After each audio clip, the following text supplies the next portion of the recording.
Maraming mga nagdi-DIY braces na kini-question ako, no? Mini-message ako.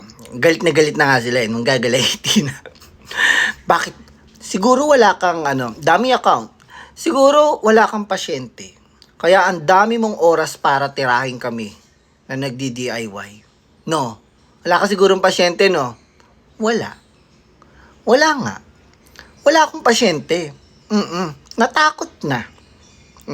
Ginawa ko ng Diyos na maging dentista para tirahin kayo. Yun talaga yun. Kaya ako nandito. Ha? Okay na. Walang pasyente ang Doc Mikey, kaya mahaba ang oras para bardagulin kayo. Ha? Okay. Tanawan dila, Bi? Isa pa. Patanaw dila, Bi? Go. Okay. Let me come to you. Taga-asa man ni. Sambuanga, Sibugay. Bisaya ba? Bisaya ba dyan? Bisaya. Tanawa day, ang imong profile. Kana, Zabri Carter, Thea Villa Hermosa. Ay, ang ganda ng pangalan. So, ang caption mo, add me. For more information to my service. We do home service and home base. Yan na. Guys, nagkakalokohan talaga tayo dyan sa salitang home service at home base. Ha? Pag nabasa mo yan, I'm Doc Mikey, ha? Lihiti mong dentista, mag-isip ka na. Peke yan. Walang nag-home service na dentista. Meron nga, na ano ko yan sa TikTok na wala talaga akong kakilala. Doc, may kakilala ba kayo? Nung pandemic daw, may isang vlogger na nagpa-home service ng dental kasi hindi makalabas. Inahanap ko yung video, parang hindi naman nila maipakita sa akin. So, hindi ako makapag-comment. Kasi ganito. Ang dental chair, yung hinihigaan ng pasyente, ginawa yon para sa anatomy ng katawan ng tao. Makakahiga komportable at easy access sa oral cavity ng pasyente. Ha? May ilaw, nare-recline ang ulo, naihiga. If we want to treat upper teeth, if we want to treat lower teeth, may natin sa dental chair. Ha? Kaya nga, yan ang dahilan sa mga dental mission ang ginagawa lang extraction. Bunot. Kasi yun lang ang convenient.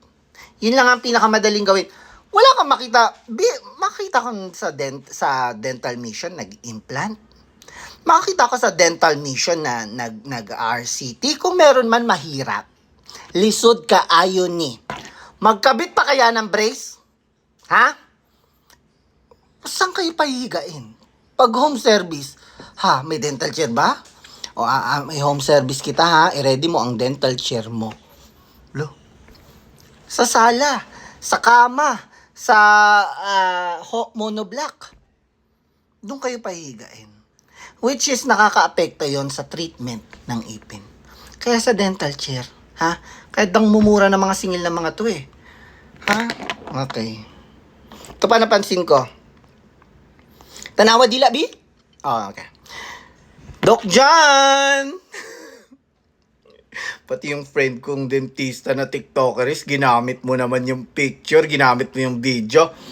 Di daw masakit magpa-braces. Doc Jan, ginagamit na reels yung video mo.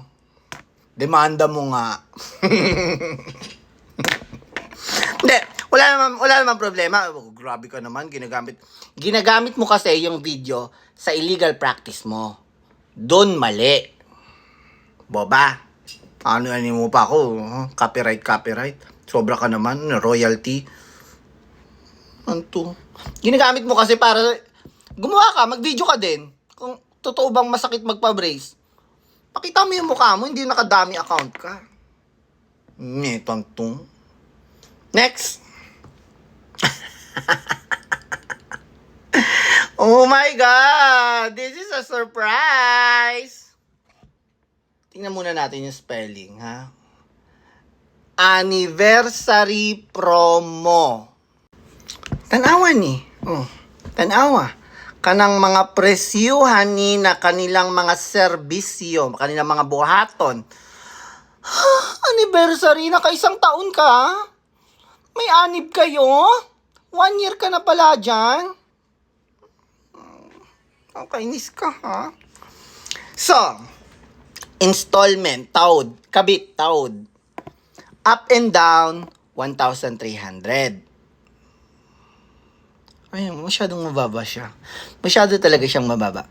The Philippine Dental Association gives a standard fee to different chapters. So sa amin, meron din kaming kopya, no?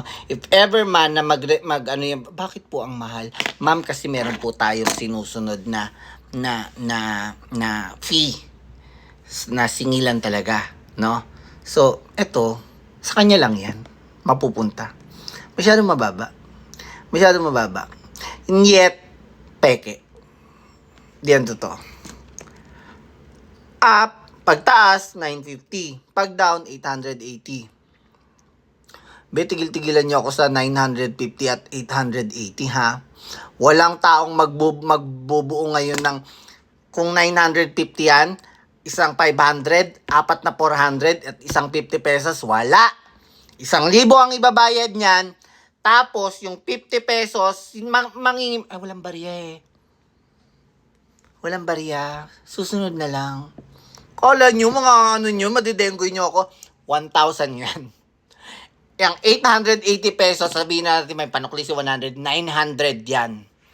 Yan ang mga marketing strategy, mga yan, di ba? 99 pesos each. Ikaw ba, kunin mo pa yung sukling piso? Do you get my point? Tanawan di labi?